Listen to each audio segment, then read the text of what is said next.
Hello बच्चों, स्वागत है आपका एक डिस्काउंट के बहुत ही महत्वपूर्ण प्रश्न के साथ। यहाँ पर लिखा है कि क्रमागत 20%, 15% और 10% के छूट के समान एकल छूट कौन सा होगा। अगर आपको इस तरीके से डिस्काउंट में ये लगातार दी जा रही हैं छूटें और आपसे एकल छूट पूछा जाए और इन सभी जो डिस्काउंट है इनमें किसी भी एक का जो वैल्यू है 10% दिया हो, किसी भी डिस्काउंट का तीनों डिस्काउंट में से कोई सा भी वैल्यू अगर 10% दिया है, इसके साथ साथ यहाँ कितना भी लिखा रहे, तो हमारा जो इस क्वेश्चन में जो आंसर बनेगा, चारों विकल्प को अगर चेक भी करेंगे तो उनका जो डिजिटल सम है, जिस विकल्प का डिजिटल सम एक आएगा वही हमारा आंसर हो जाएगा।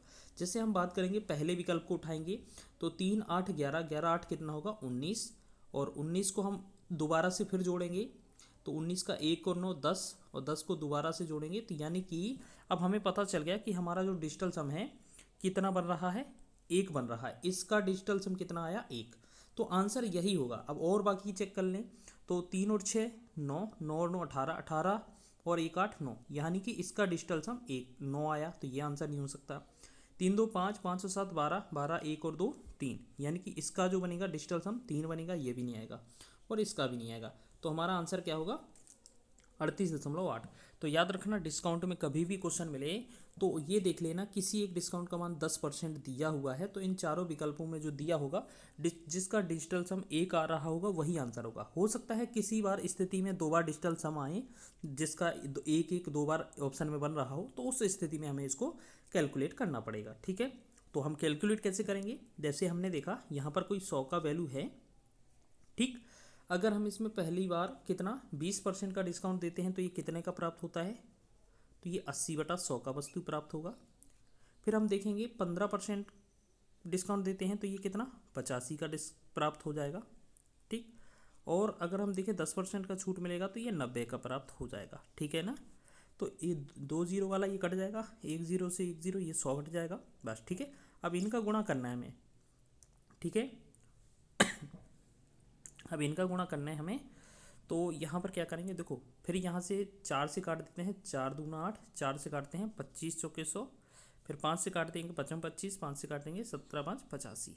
तो हम देखेंगे 2 17 और 9 का गुणा, ठीक है, 2 9 18, यहाँ पर हम गुणा कर लेते हैं। यहाँ पर कितना 2 गुणे में 17 गुणे में 9 और बट्टा में कितना बचा 5 हमारा, ठीक। तो हम देखेंगे 9 दूना 18 हो गया, 18 में 17 का गुणा करेंगे, ठीक है। 18 सत्ते 126, हासिल 12 हो जाएगा, ठीक। और 18 एकम 18 12 30 हो जाएगा, ठीक। 30 हमारा ये हो जाएगा, ठीक। अब यहाँ पर 5 से हमें भाग करना है, 5 से भाग करेंगे तो 5 छका 30 और 5 एकम 5 और 5 दूना 10, तो 61.2 प्राप्त हुआ। यानी कि जो वैल्यू हमने 100 की मानी थी वो हमें 61.2 में प्राप्त हुई है। तो हमें कितने का डिस्काउंट मिला है, तो हम क्या करेंगे 100 में से हम क्या करेंगे वही 61.2 घटा देंगे बस।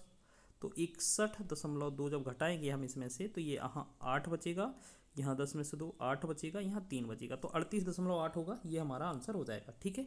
और भी कई सारे तरीके हैं उससे बना सकते हैं, लेकिन हमने आपको सबसे बढ़िया तरीका बताया था कि अगर किसी भी विकल्प में मतलब इन क्वेश्चन में किसी में भी 10% छूट दिया है, तीनों में से कोई सी भी, तो इनमें डिजिटल सम जिसका जो आएगा एक वही आंसर हो जाएगा। तो यही डिजिटल सम एक आएगा, तो यही आंसर हो जाएगा।